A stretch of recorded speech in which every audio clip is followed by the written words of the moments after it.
Page 1। तारांकन। आज का प्रेरक प्रसंग। तारांकन। तारांकन कड़वा वचन। तारांकन सुंदर नगर में एक सेठ रहते थे। उनमें हर गुण था, नहीं था तो बस खुद को संयत में रख पाने का गुण। जरा सी बात पर वे बिगड़ जाते थे।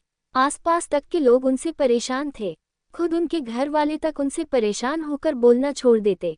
किंतु ये सब कब तक चलता? वे पुनः उनसे बोलने लगते। इस प्रकार काफी समय बीत गया, लेकिन सेठ की आदत नहीं बदली। उनके स्वभाव में तनिक भी फर्क नहीं आया। अंततः एक दिन उसके घरवाले एक साधु के पास गए और अपनी समस्या बताकर बोले, महाराज, हम उनसे अत्यधिक परेशान हो गए हैं, कृपया कोई उपाय बताइए। तब साधु ने कुछ सोचकर कहा, सेठ जी को मेरे पास भेज देना। ठीक है महाराज, कहकर सेठ जी के घरवाले वापस लौट गए।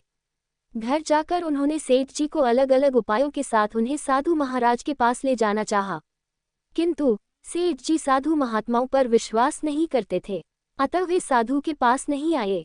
तब एक दिन साधु महाराज स्वयं ही उनके घर पहुंच गए। वे अपने साथ एक गिलास में कोई द्रव्य लेकर गए थे। साधु को देखकर सेठ जी की प्योरिया चढ़ गई, परंतु घरवालों के कारण वे चुप रहे। साधु महाराज सेठ जी से बोले, सेठ जी, मैं हिमालय पर्वत से आपके लिए ये पदार्थ लाया हूँ, जरा पीकर देखिए। पहले तो सेठ जी ने आनाकानी की, परंतु फिर घरवालों के आग्रह पर भी मान गए। उन्होंने द्रव्य का गिलास लेकर मुंह से लगाया और उसमें मौजूद द्रव्य को जीभ से चाटा। ऐसा करते ही उन्होंने सड़ा सा मुंह बनाकर गिलास होठों से दूर कर लिया और साधु से बोले, ये तो अत्यधिक कड़वा है, क्या है ये? अरे आपकी जबान जानती है कि कड़वा क्या होता है? साधु महाराज ने कहा, ये तो हर कोई जानता है। कहते समय सेठ ने रहस्यमयी दृष्टि से साधु की ओर देखा। नहीं, ऐसा नहीं है। अगर हर कोई जानता होता तो इस कड़वे पदार्थ से कहीं अधिक कड़वे शब्द अपने मुंह से नहीं निकालता। सेठ जी वह एक पल को रुके, फिर बोले, सेठ जी याद रखिए, जो आदमी कटु वचन बोलता है वह दूसरों को दुख पहुंचाने से पहले अपनी जबान को गंदा करता है। सेठ समझ गए थे कि साधु ने जो कुछ कहा है उन्हें ही लक्षित करके कहा है।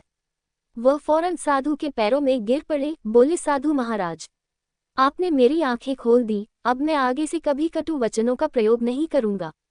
सेठ के मुंह से ऐसे वाक्य सुनकर उनके घरवाले प्रसन्नता से भर उठे। तभी सेठ जी ने साधु से पूछा, किंतु महाराज, ये पदार्थ जो आप हिमालय से लाए हो, वास्तव में यह क्या है? साधु मुस्कुराकर बोले, नीम के पत्तों का अर्क। क्या? सेठ जी के मुंह से निकला और फिर वे धीरे से मुस्कुरा दिए।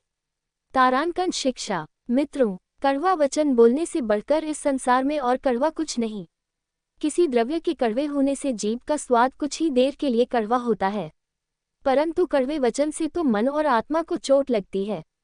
तारांकन सदैव प्रसन्न रहिए, जो प्राप्त है पर्याप्त है। तारांकन जिसका मन मस्त है उसके पास समस्त है। तारांकन